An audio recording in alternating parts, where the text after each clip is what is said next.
जय गोपी जन वल्लभा गिरिवरधारी जय गोपी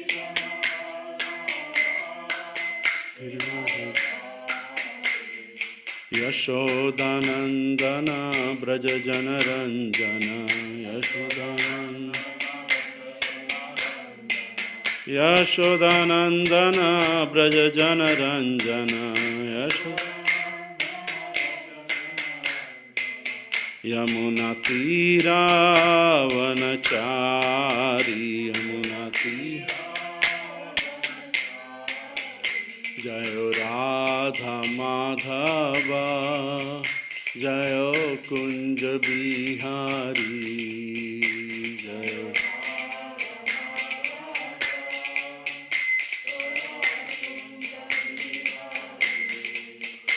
जय राधा माधव जय कुंज बिहारी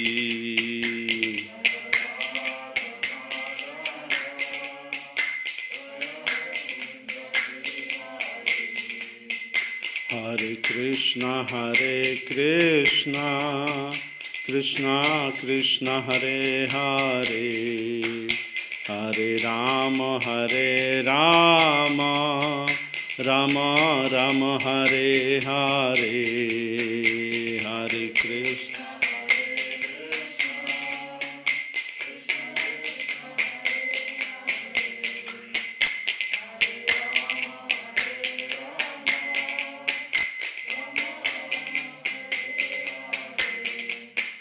हरे कृष्ण हरे कृष्णा कृष्णा कृष्णा हरे हरे हरे राम राम राम हरे हरे हरे कृष्णा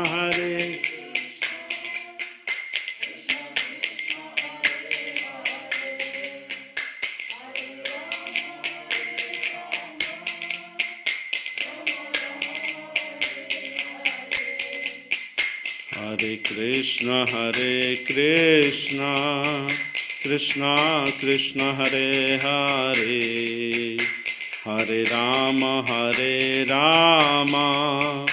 राम राम हरे हरे हरे कृष्ण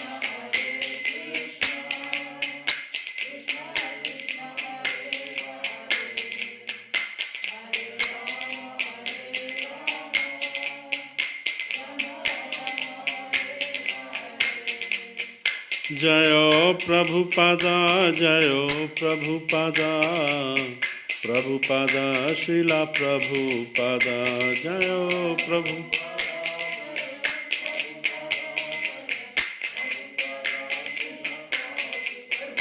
जयो गुरुदेवा जयो गुरुदेवा गुरुदेवा जयो गुरुदेवा जयो गुरुदेवा गुरुदेवा गुरुदेवा जय गुरुदेवा हरे Krishna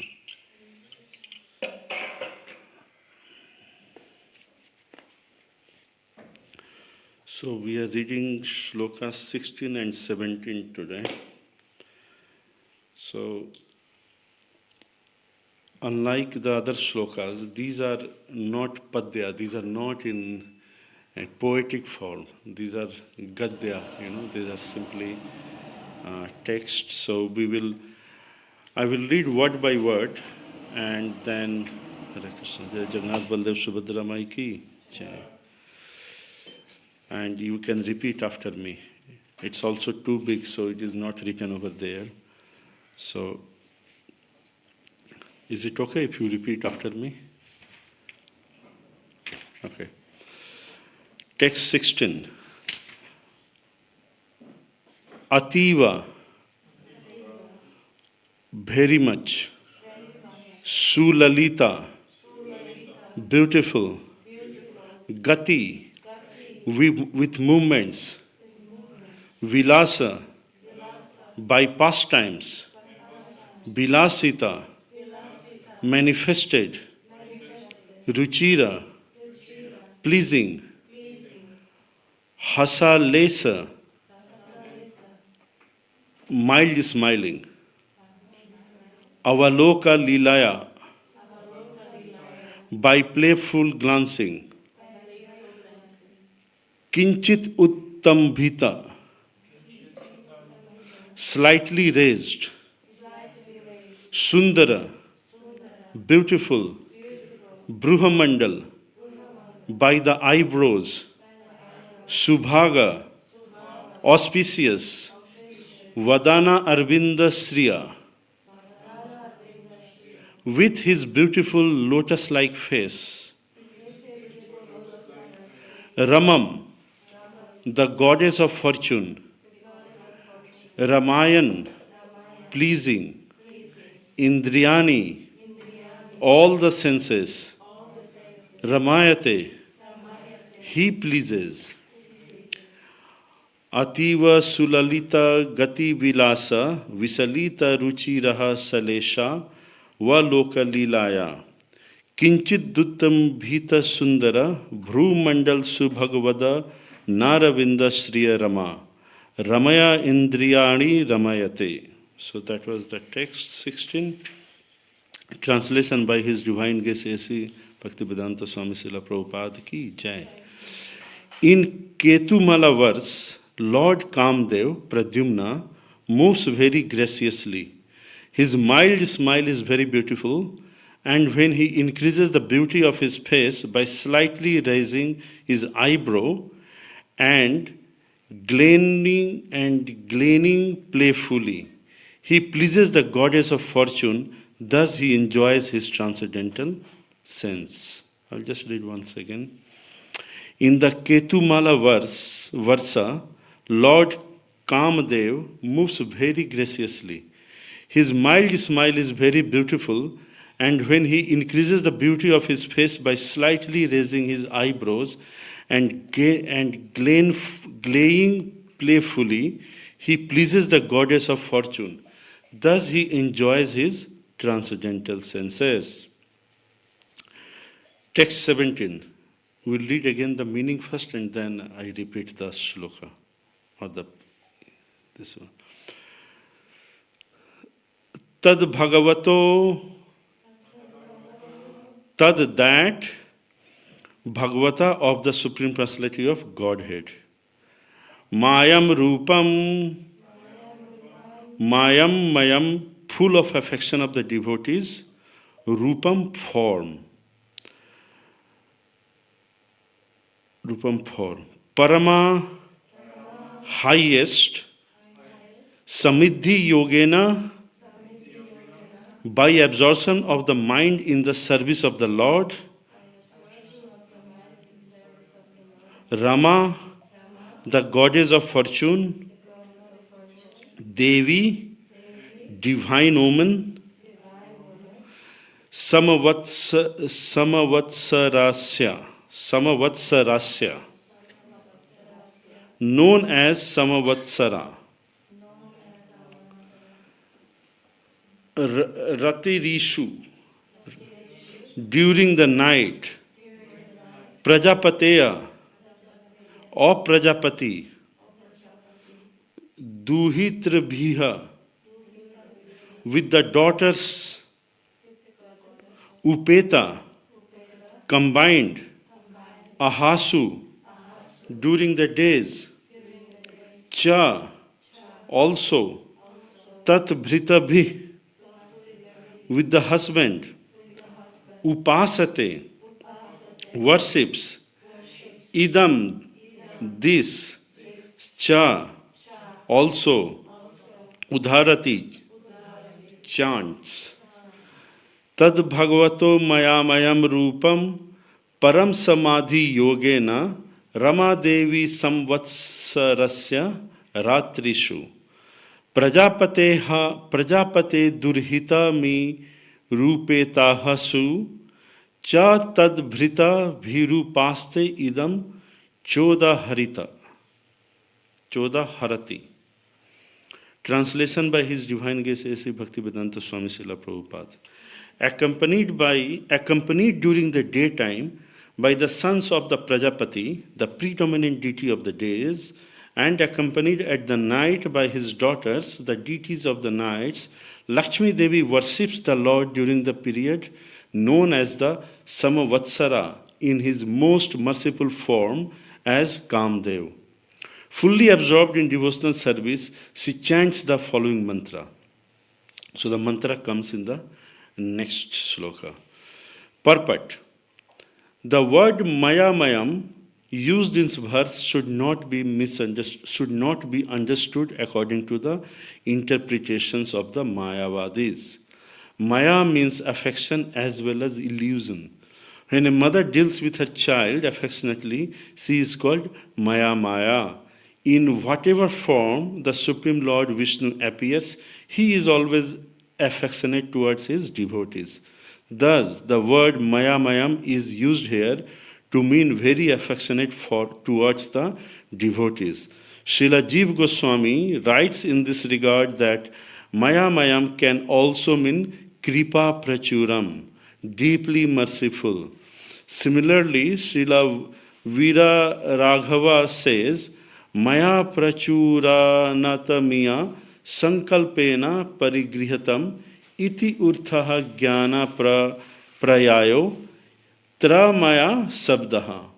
When one is very affectionate due to an intimate relationship, one is described as Maya Maya.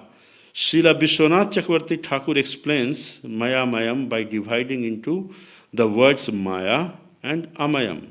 He explains these words to indicate that because the living entity is covered by the disease of illusion, the Lord is always eager to deliver his devotees from the clutches of Maya and cure him of the disease caused by the illusory energy. How much it is understandable, especially the shloka. Quite difficult, right, if it is not in Kavya form. Kavya means poetry form. Normally we are used to reading the scriptures in the poetry form.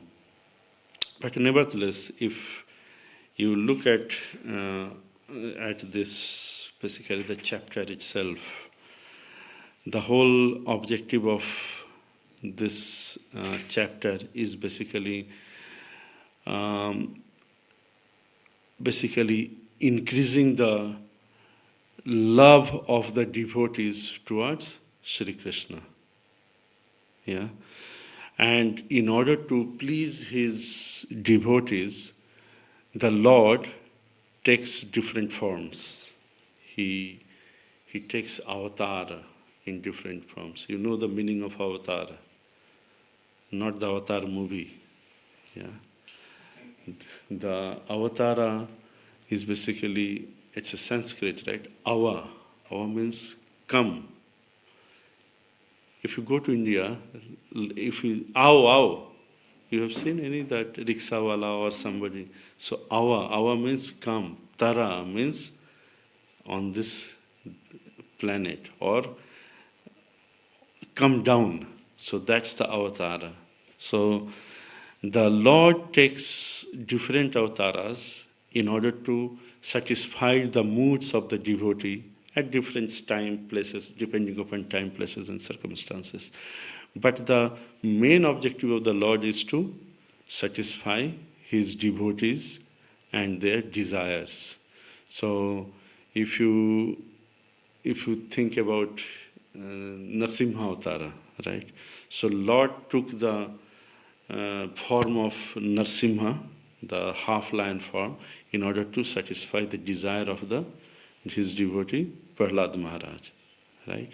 Because he was attached to the form of the devotees. And of course, there was a boon which Hiranyakashipu got, that he cannot be killed in certain circumstances, but he had to be killed, right? So Lord took that form. Similarly, here Lord takes the form of Kamdeva. Kamdeva is very beautiful bodily form of the Lord.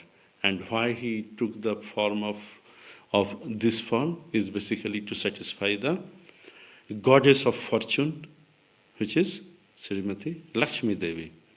Yeah? In order to satisfy her deep desire, okay, to worship the Lord, okay, as he takes that particular form. And how Lakshmi Devi, how it is described here, that how the Lakshmi Devi is worshipping. Lakshmi Devi is worshipping day and night along with the sons and daughters of Prajapati. Prajapati is basically the Devata, okay, of year, okay, and he has hundreds of sons and hundreds of daughters per day. Yeah, in the chapter, in the sloka 15, it was described. If somebody has attended yesterday, so every day in the daytime, the sons of Prajapati, there will be hundreds of sons of Prajapati. Along with them, Lakshmi Devi is praying for the Lord Kamadeva. And in the night, she is praying to the Kamadeva along with the daughters. Okay, so the main objective here is basically increasing the love towards Lord. The whole scriptures, you know, if you have whatever you have heard or read, right? The objective of the scriptures is what? When we do the material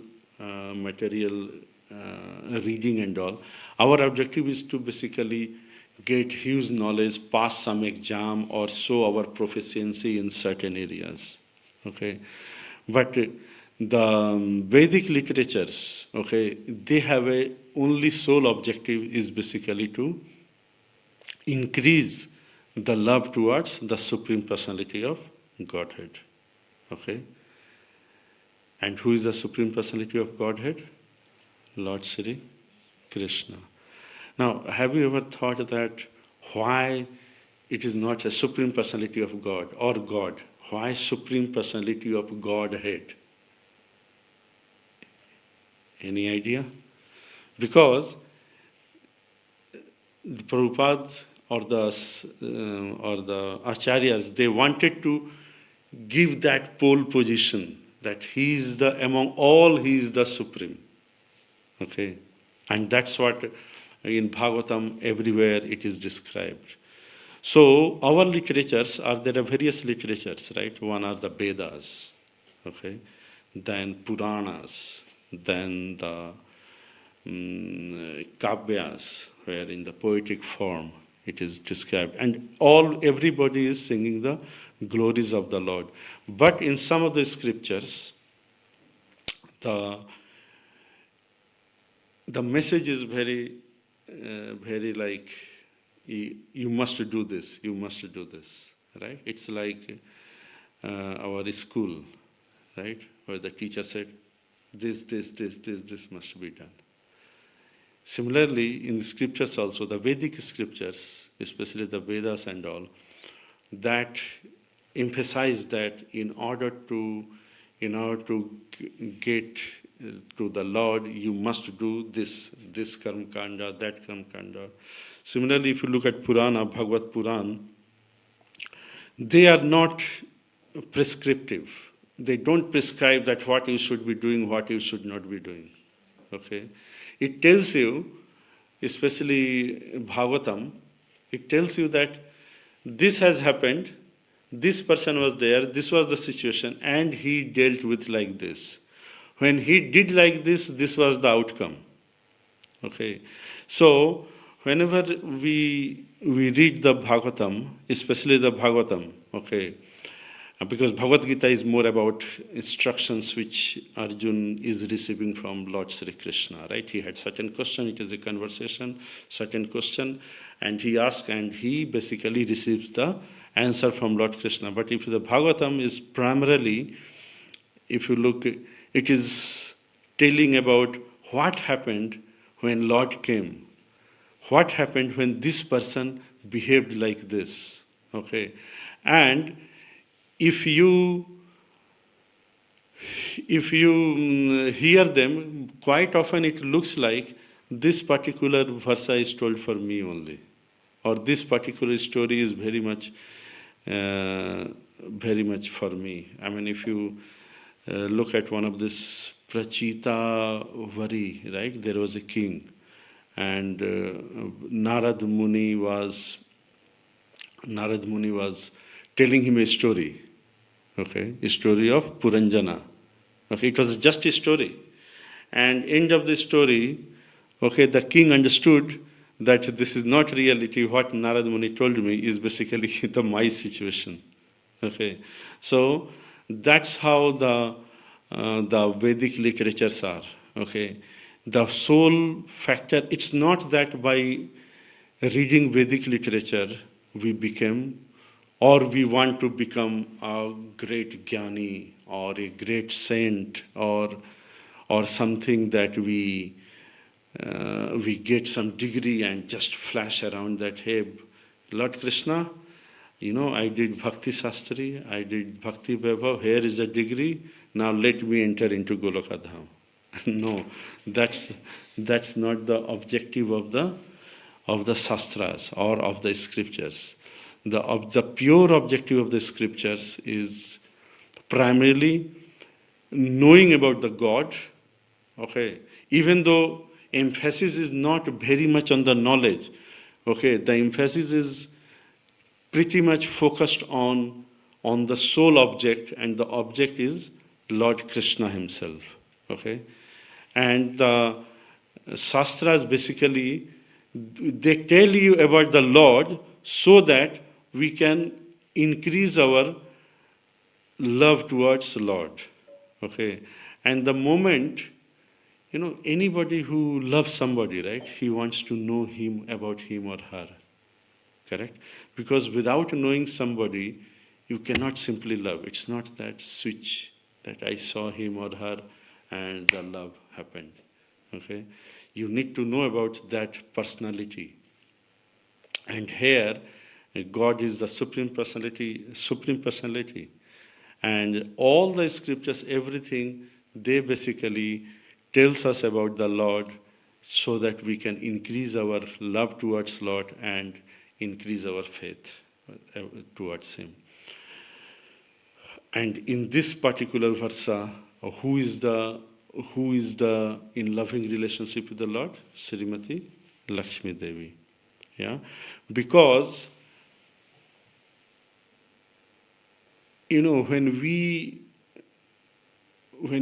knowledge we can acquire any time, okay, by reading so many things, but increasing the love needs something different, okay. It needs some prayas, okay.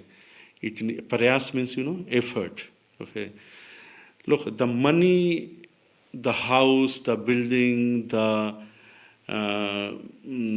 good face or good height, all these, okay, you can get by your effort, okay.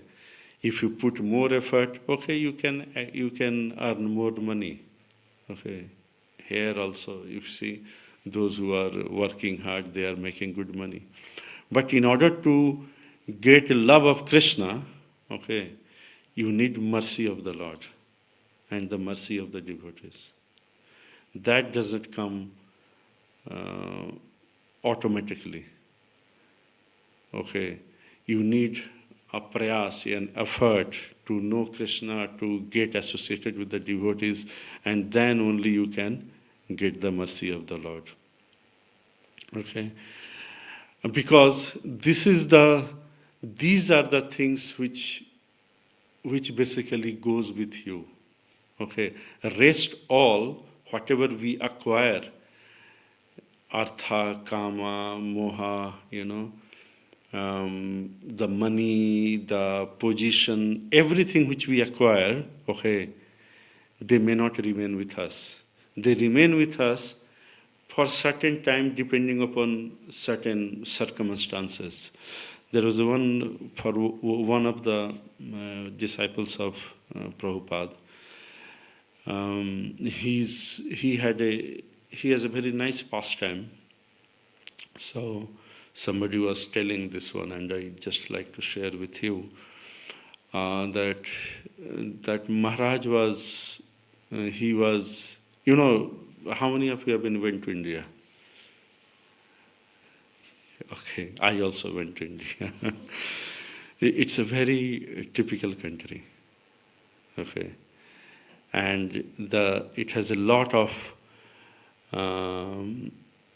extremes. Okay, so if you look at the landscape, you have very high mountains, and then you have seashore. Okay, you have very green forest, very thick forests, and then you have desert. Okay, you have very high temperature south of Vindhya. In Chennai, we used to say that there are only 3 seasons. How many seasons in Switzerland? Any idea? 4. What are that? Spring, summer? Yeah, 4 seasons. In Chennai, there are 3 seasons. Hot, hotter, hottest. Okay. But if you go to north, there are places where minus 30 degrees. Similarly, at the human level, there are places where lot of people, if you go to Mumbai, Delhi, there are so many people, you don't even want to see. But if you go to MP, Madhya Pradesh, there are hundreds of kilometers, you can't even see persons. So, lot of contradiction. There are people who are super rich.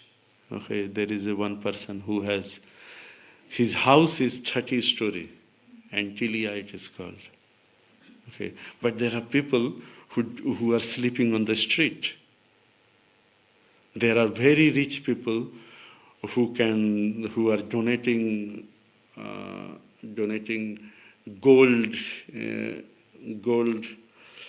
what we call cap to the Lord, and there are people who are standing there. Okay, in the same temple, somebody is donating millions of dollars, and the same where somebody is standing for food. So these are the contradictions. So it's a very, I don't know how to describe it, but this is how it is. And similarly, the Vrindavan is also a place of very big contradictions. Okay, so there is a Lord. At the same time, okay, all the different problems are also there. So this Maharaj Prabhupada disciple, he was the temple president in Vrindavan, and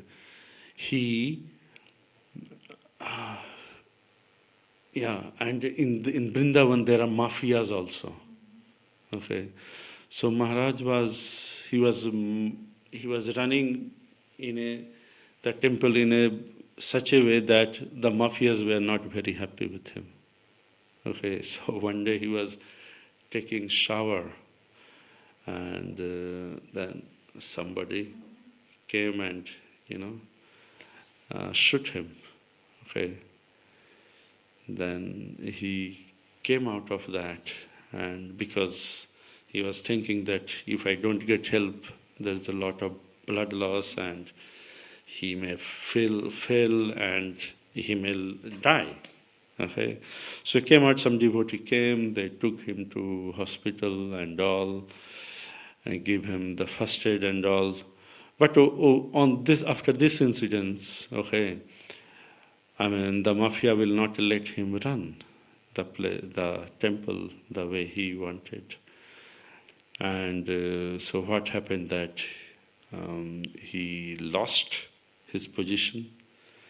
He lost his seva because that was his seva, right? So everything was lost. But what was not lost? His bhakti. He was in hospital. He could not hold the bead, right, for chanting. But the consciousness was not lost. The love towards Krishna was not lost. The desire, okay, to serve the Lord was not lost. These are the, nowadays it's the soft part of our consciousness. Or these are the soft powers which we acquire, okay.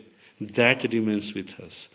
So also when we go to the kingdom of Lord, which is the objective of all the human being, that at the end of my life I should go back to Godhead. Okay, to reach there, these are the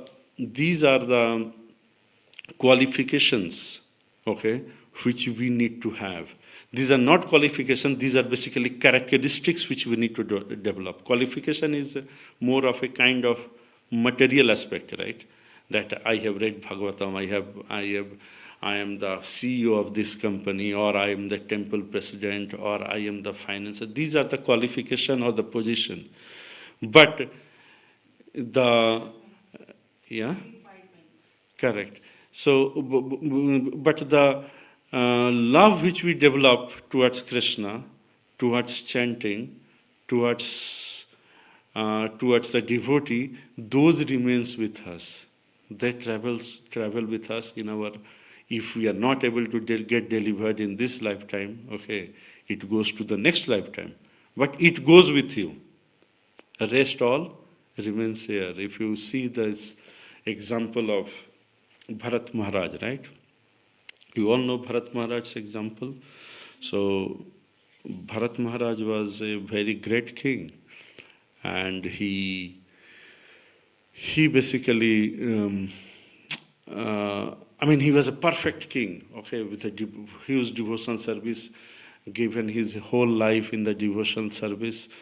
At end of his end of his life, he decided to leave the kingdom, okay, give the kingdom to his next generation, and go to the forest so that he can pray or immerse himself into the thinking of Lord in a much better way.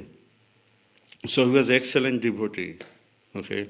But when he went to forest, he basically saw a deer which was killed by a tiger, and the deer has just given birth to a small cub. Yeah, and naturally, as a devotee, you are very much kind, right? So that kindness got him. Now, see, kindness is one of the good qualities of devotee, but that good quality has become a reason for his attachment towards a deer, which was basically an obstacle for his devotional service.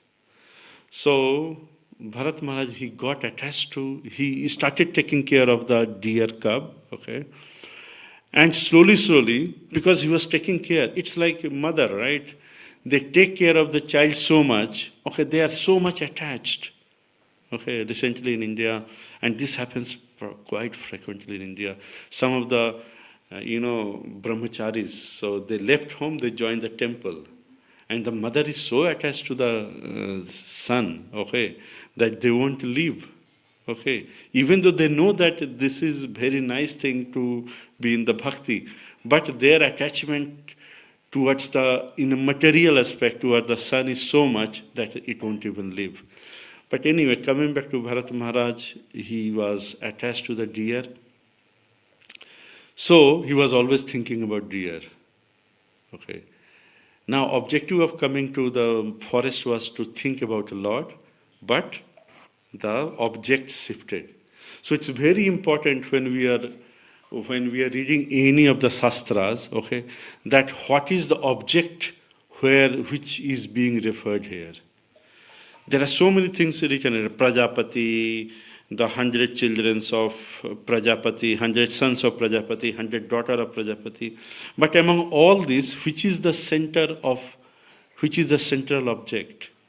The central object here is Lord Krishna, who has come in the form of Kamdev, okay, to satisfy the desire of his devotee, which is Lakshmi Devi.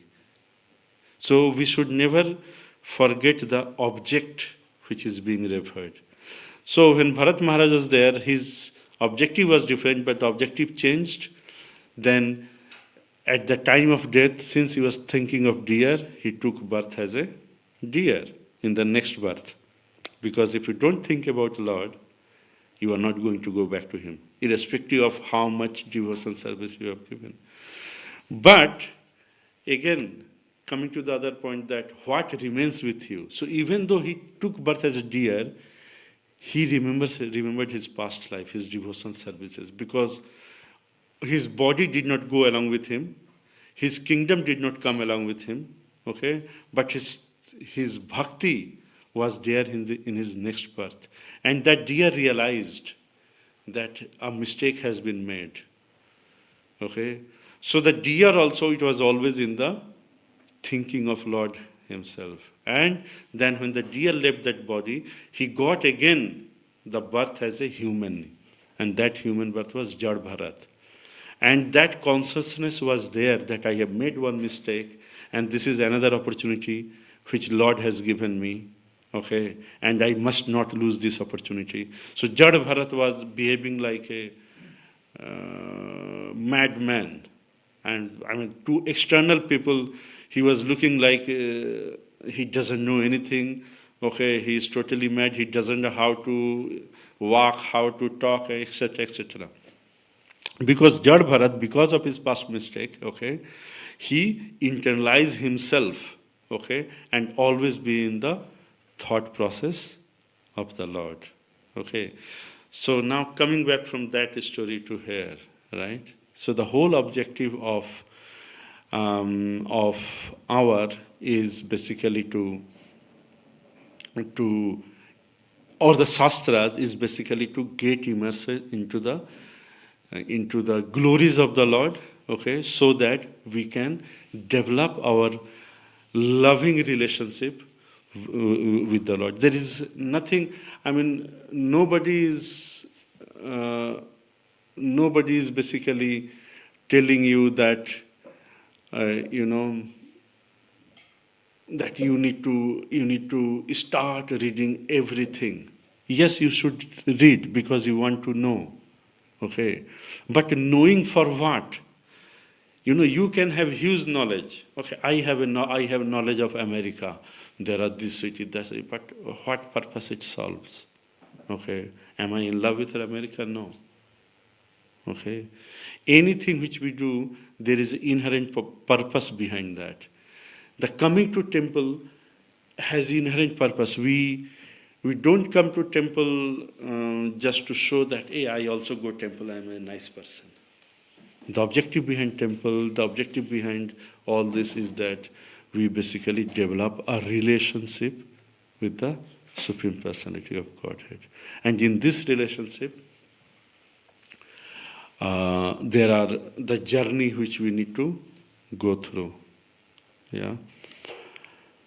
Yeah, so that's all which I wanted to share with you.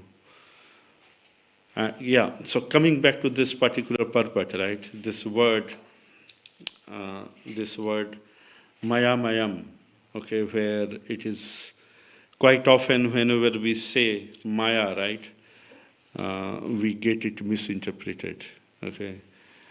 So the reference in this particular versa is basically not illusion. Maya means illusion in general terms. But here the Maya has been referred as the one which I was just talking a little bit, the relationship, the loving relationship. Okay.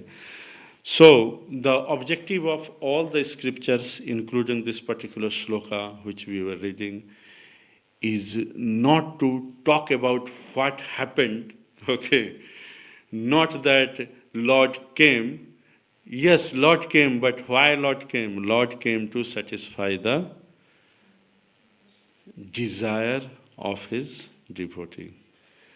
I was listening to one of Maharaj, and he was telling that we should always spare time to read about Lord and think about Lord. Now, we can always say, I'm thinking about Lord. But can you simply think about Lord? Hare Krishna. Jai Jai Jagannath Baldev Subhadra Maharani ki Jai. So the best thing to get associate with Lord or think about Lord is basically reading about Lord.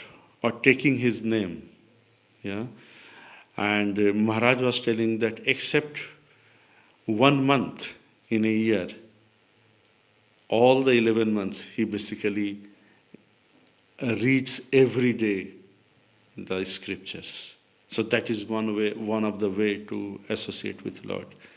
And the best way to associate with Lord is which one? Which is the best way to get associated with Bhagwan?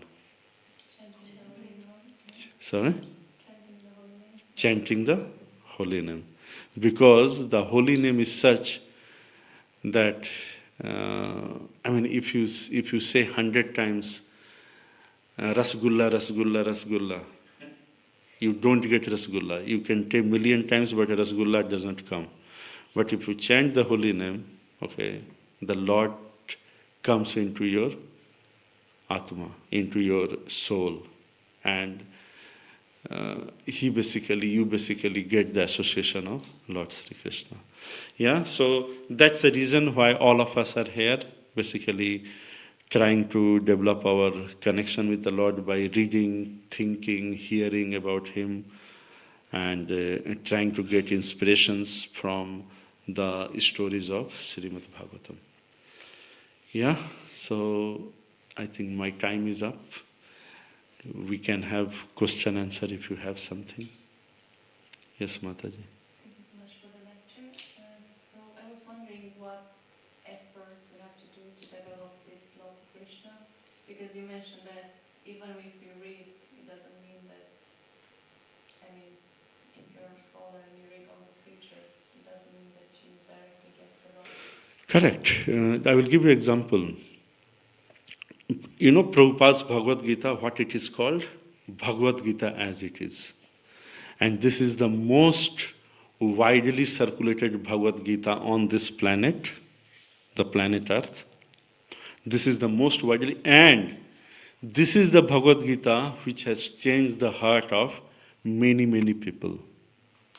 Millions of people, even us who were not reading and write anything. Okay, why?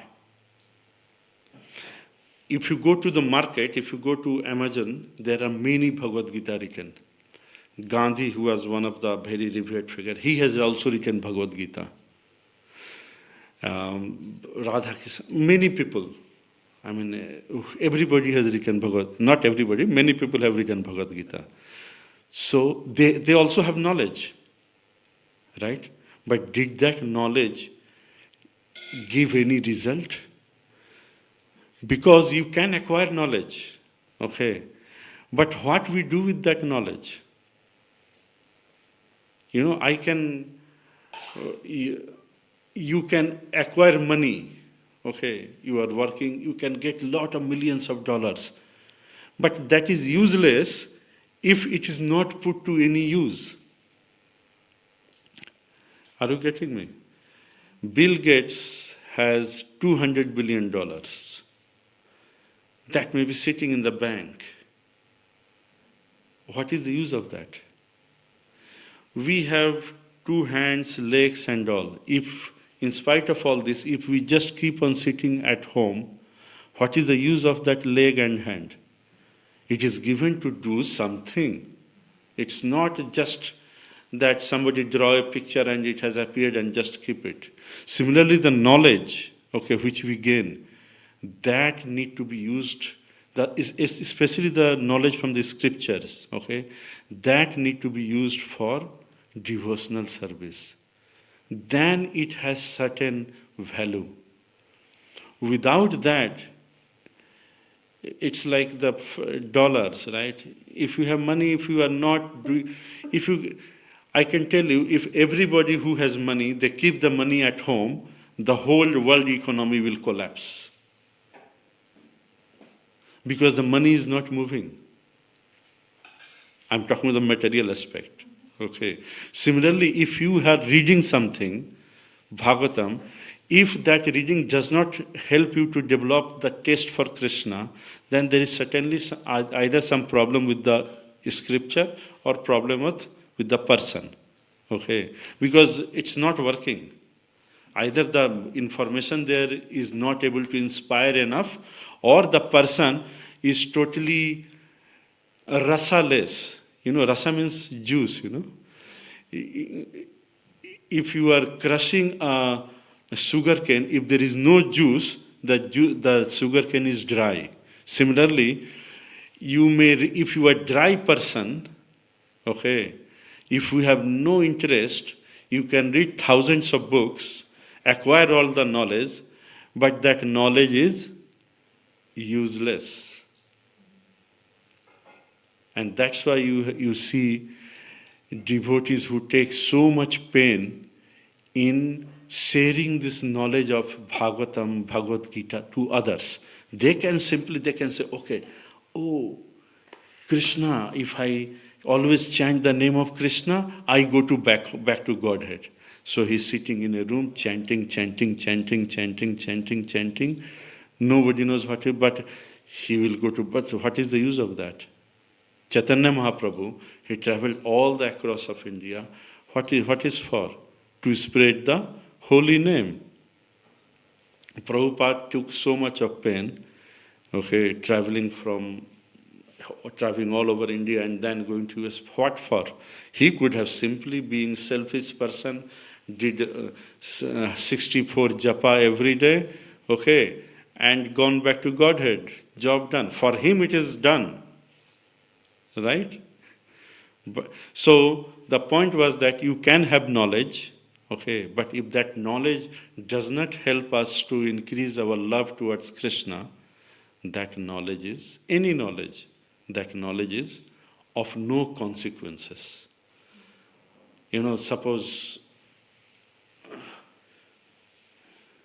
Suppose there is a person.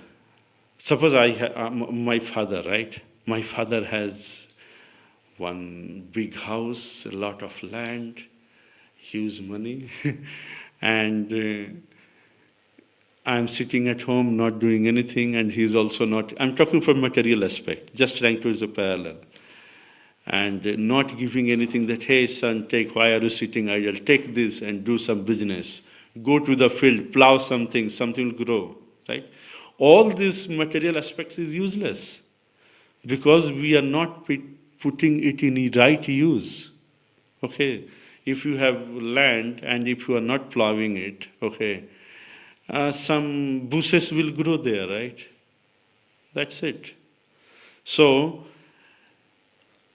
we read all these scriptures not to show that we are knowledgeable.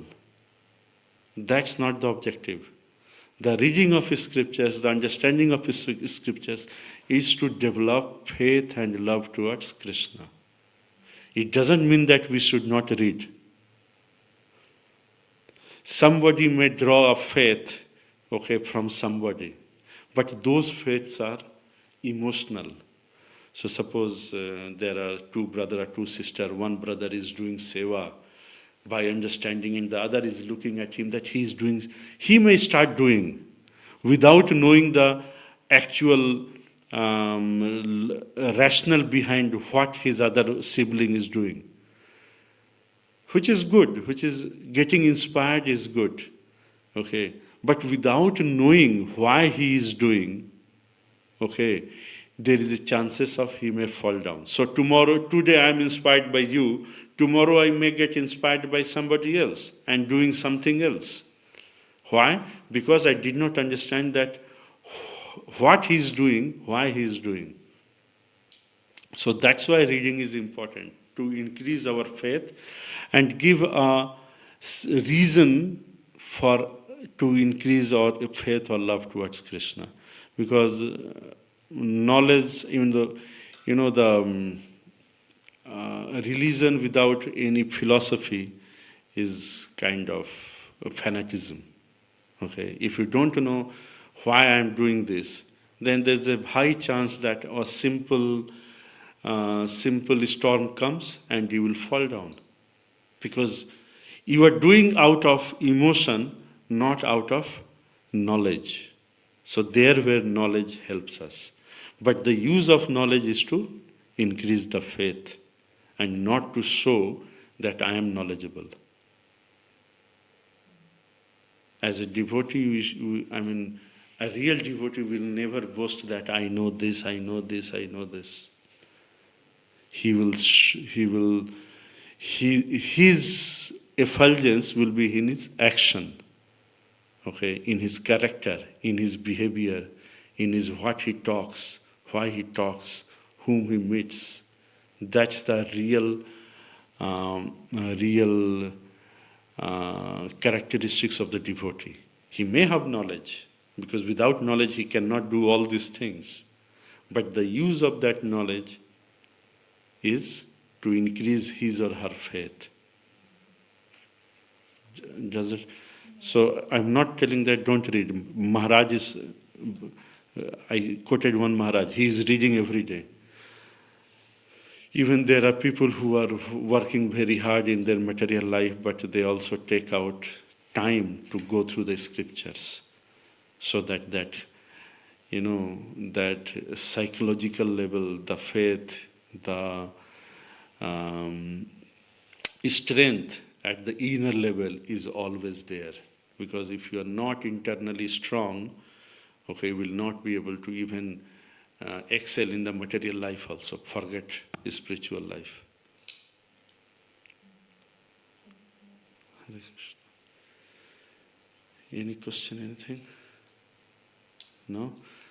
Then with that we end this. Thanks for listening patiently. जय जय श्री जगन्नाथ बलदेव सुभद्रा माई की जय. भक्त ग्रंथराज श्रीमद् भागवतम की जय.